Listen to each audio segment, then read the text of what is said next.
Kumusta kayo mga padreng? Issue din po ba ng motor nyo yung nag-o-overflow? So kalimitan, ang pinagmumulan po niyan yung barbula doon sa ating yung tinatawag na float valve. So eto si padreng, wala pang panggastos. So itatry muna nating remedyo. So may remedyo pa kasi yan mga padreng. Kapag hindi nakuha doon, siguradong magpapalit na tayo ng repair kit na tinatawag para kasi wala naman nabibiling piraso lang. Patanggalin na muna natin yung screw para makita natin yung loob. Lilinisin na rin natin to dahil matagal na daw hindi nalilinis.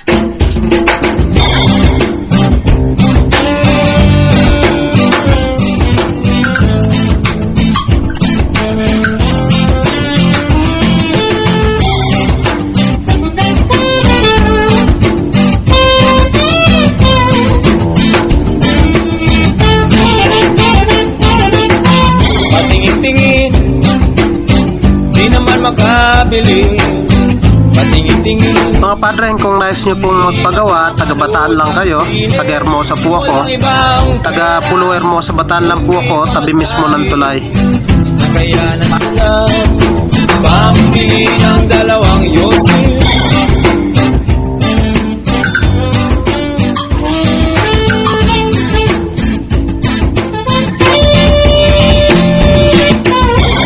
Amoy, di naman makakain.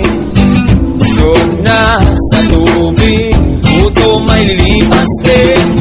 Patuloy ang laboy, walang isipin. Kailangan magsaya, kailangan magpangin. Nakakainip ang ganitong buhay. Nakakainis ang ganitong buhay. Nakakainip ang ganitong buhay. Nakakainis ang ganitong buhay.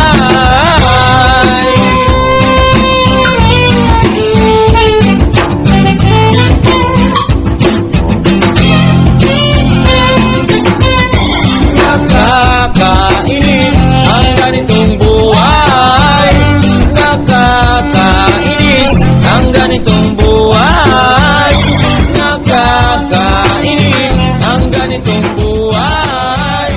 Nakakainis.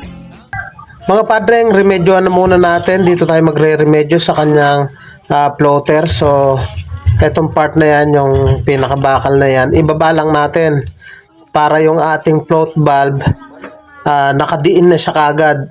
Kasi pag may bewang at hindi nakadiin yan, talagang mag-o-overflow. So yan, ibaba lang natin para nakatulak na agad yung ating pinakabarbula. So ganyan ang ginagawa kong remedyo mga padreng. So pag nag-overflow pa yan, talagang mapipilitan na si boss na magpalit ng repair kit. So ayan, ganyan lang ang gagawin nyo mga padreng. Tulak nyo lang yan. Ayan. So tapos pwede na nating ibalik yan. Kasi kaya nag-overflow yan, nagkakabewang yung ating float valve. So ito, ibalik na natin. Ayan. So ang tendency niya, nakadiin na siya kagad. Kaya pag angat ng floater, napuno yung pinakalalagyanan niya ng gasolina, aangat yung floater, ididikdik niya na kaagad yan, mas madiin kasi nag-adjust tayo nung pinakakamay. So ayan, i-try na natin yan, ikabit na natin. Balik na. Ayaw mo na, ayaw mo.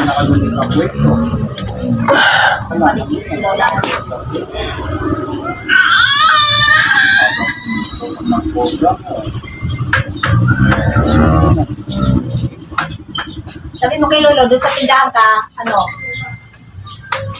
So yung mga padreng, trinay ko munang hipan, tsaka ako inaangat yung ating floater. So mukhang umukay naman, walang lumalabas na hangin. So ayan, ibalik na natin para ma-testing na.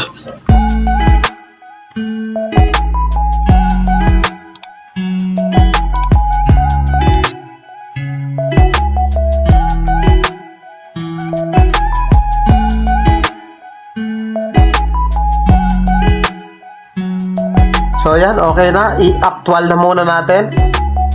So ayan, i-actual na muna natin dito, Padre. Tapos tingnan natin kung mag-overflow pa yan. So ayan.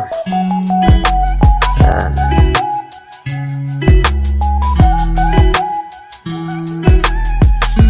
So ayan, mukhang good siya mga Padre.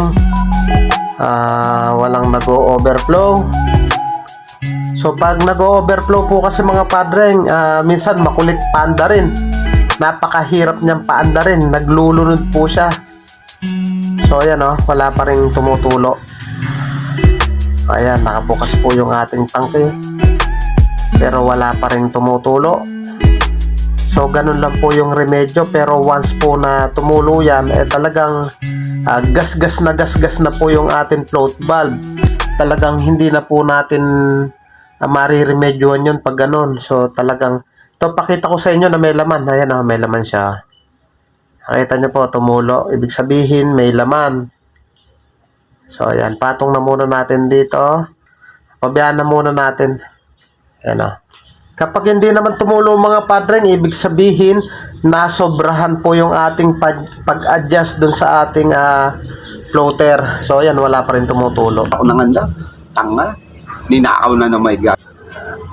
Pabayaan na lang natin. Magtatanggal tayo ng spark plug. Puro kalawang spark plug mo. Oo. Check natin yung sulog. Sigurado.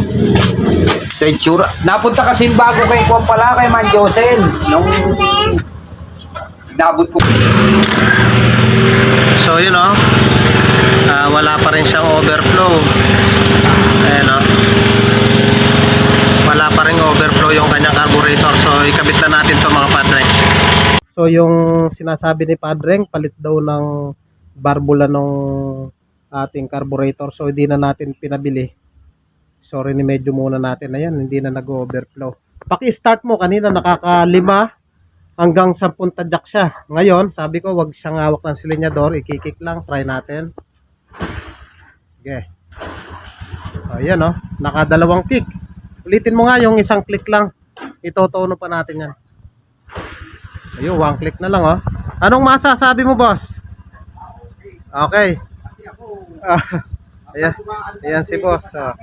Hanggat tumandar daw, pwede pa. So, galit na. ang ganda pa ng andar ng kanyang makina. Mga Padre, kung ganoon din yung issue ng inyong carburetor, nag-overflow, so subukan nyo po yan. So pag hindi umubra, palit na talaga. So ayan si boss, sabi niya nga nag-60 pa. Hanggat gumagana, good pa daw. So ganun lang po mga Padre, sundan nyo lang po yung video. Okay. Dalawang kick na lang. O isa pa, yung 1 click lang kung makukuha. Ano ba yan, mamya? Isa lang. Ayun. So, mga Padre, maraming salamat sa panonood.